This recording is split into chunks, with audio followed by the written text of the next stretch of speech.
Grab a drink because this is going to be a long one. So Jeremy Hunt has introduced his budget recently since Trussonomics crashed the economy. Remember that one budget that came along and said 1% tax cut that was supposedly unfunded? All the banks and gilt rates went, oh my god, we can't fund this. Yet they had absolutely no issue printing hundreds of billions digitally.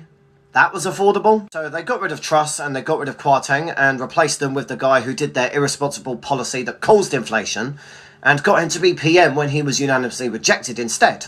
And this is why I'm starting to lose faith in democracy, as a liberal. So, I'm going to be reading from Jeremy Hunt's statement. So, Hunt has blamed global factors and Putin's war in Ukraine for inflation. I want you to bear in mind that in January 2022, inflation was at 5.5% and it has grown ever since. As you saw with your own eyes, this began before Putin invaded Ukraine at the end of February. This is a creation of the lockdown policy that Rishi Sunak was in charge of and Jeremy Hunt, who wanted longer lockdowns, based on the system that the Chinese were doing. He has said that we will not change the Bank of England's remit and that we need fiscal and monetary policy to work together, and that means the government and the Bank of England working in lockstep. I just want to remind you quickly what the Bank of England did during lockdown. Recently they made history because they reversed quantitative easing, which is basically introducing money into the money supply without printing new banknotes, digitally inflating the currency, while the currency is worth less because it's not in circulation. This began under Princess Tony Blair and Gordon Brown, and since COVID it has skyrocketed. They printed hundreds of billions of pounds to pay directly for furlough. Do not be gaslit into thinking that this is just because of Vladimir Putin. This is a direct result because of domestic policy here in the UK, which none of you had any say in because you were all locked down. You were paid to stay at home by the state.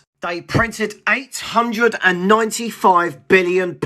Does anyone think that this might have a knock-on effect? Nah, it's just Putin. What are you on about? So the Office of Budget Responsibility has judged that the UK, like other countries, is now in recession. In the short term, as growth slows and unemployment rises, we will use fiscal policies to support the economy. Then once growth returns, we increase the pace of consolidation to get the debt falling. This further reduces the pressure on the bank to raise interest rates because as Conservatives, we do not leave our debts to the next generation. Say it with me. Bullshit! You've had 12 years and the national debt has doubled. But he basically just admitted that when the debt's bad, we will wind down money printing. When it gets better, we will continue money printing as usual.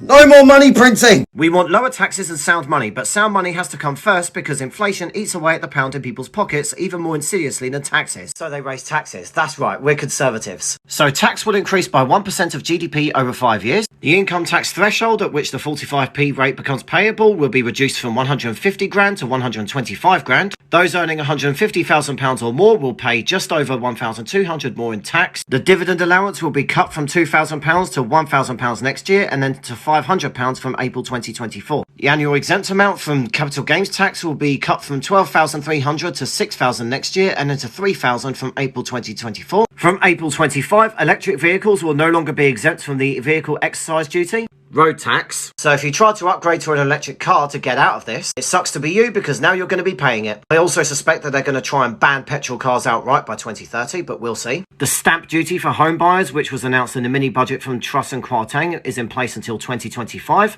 After that, the measure will be sunsetted, so they're still going to tax you when you buy a house because they don't want you to own a house. They want you to rent a house. You will own nothing and you will be happy. He's going to freeze the employer's national insurance threshold until April 2028. So that high rate of national insurance is going to remain for another 5 years. He's retaining the employment allowance at a new rate of $5,000 until 2026. 40% of all businesses will not meet this and will still pay no national insurance at all. The international tax deal proposed by Rishi Sunak, which basically demands a global corporation tax at a minimum of 15%, alongside further measures to tackle tax avoidance and evasion. This will raise an additional $2.8 billion by 2027-28. Fun fact, this is higher than what Corbyn proposed in 2019. R&D tax relief for small and medium-sized enterprises cut to 86%, and the credit rate is up to 10%. And then a Labour policy, a windfall tax for the profits of oil and gas firms. This is definitely not going to disincentivise them into investing back into the sector and generating better energy, specifically with oil and gas, to raise the energy profits levy from 25% to 35%. And from January 1st, they've decided to introduce a new temporary 45% levy on electricity generators, projected to pinch $14 billion for the Treasury next year. Convenient that this has come at a time when the renewables-obsessed zealots have taken over the boards of many many energy companies. They're pushing technologies where the batteries aren't there yet. The government is subsidising this. It's ridiculously expensive. They are oblivious to the fact that these will fail and they will need to be rationed so that they can control our smart meters, our smart fridges, and your electric cars. So you're not going to be able to travel anywhere. And don't you dare say anything against the government on social media because they'll switch the whole thing off. Oh, by the way, I also found this. A 23% increase in fuel duty. Not included in Jeremy Hunt's announcement. For those who don't know, that's a 23% increase on the tax that is on petrol. They're essentially taxing us off of the road. So what are all these taxes paying for, Count Daedalus, you might ask? Well, clearly it's to pay for the hole in the deficit. Nope.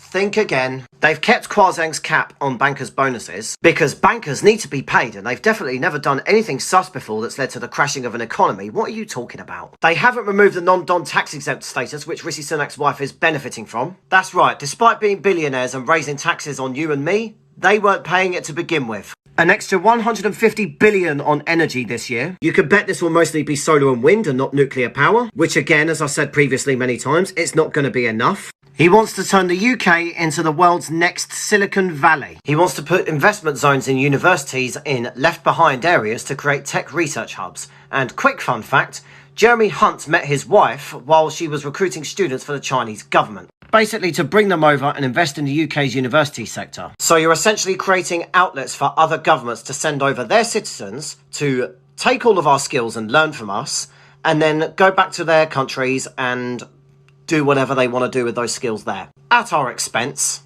And finally, we get to spending policies. So government department spending will remain at rates already set out in the next 2 years and 1% over the next 3 years. £280 million into benefit fraud, 2.3 billion to Ukraine. The second highest contribution in the world after the United States is over 50 billion, which demonstrates our commitment to democracy and open societies remain steadfast. Despite the cost, we are still upholding our climate change COP26 commitments. 68% emissions reduction by 2030. The UK has become a global leader in climate change, cutting emissions by more than any other G20 country. As far as I'm concerned, we have become a global leader in destroying ourselves because no matter what we do, these guys will outdo us every single year. An extra 2.3 billion per year into our schools, £1 billion next year into adult social care and 1.7 billion the year after. Supposedly, Mr. Hunt is committed to protecting the most vulnerable, so he's increasing universal credit benefits alongside inflation by 10.1%, so another 11 billion. Pension credits are going up by 10.1 billion and the triple lot remains in place, so our state pension goes up with the inflation rate.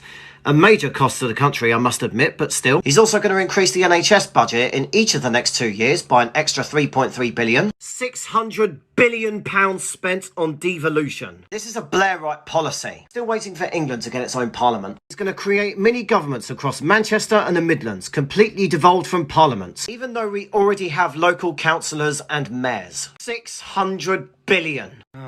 Every time I look at this graph, it makes me cry. See, I remember in 2009 when the big talk about Labour's national debt was outrageously high. But then we get to the Conservatives and it spirals out of control. So in conclusion, I just don't even know anymore. And the thing is, these are just the Tories. It's not like the opposition is against any of this either. These guys right here are just moving at the speed limit. The opposition would just go a little bit faster. At this point, I'm hoping for a miracle. Something to completely destroy the two-party system and shake Westminster up at the next election. Because we are effing screwed.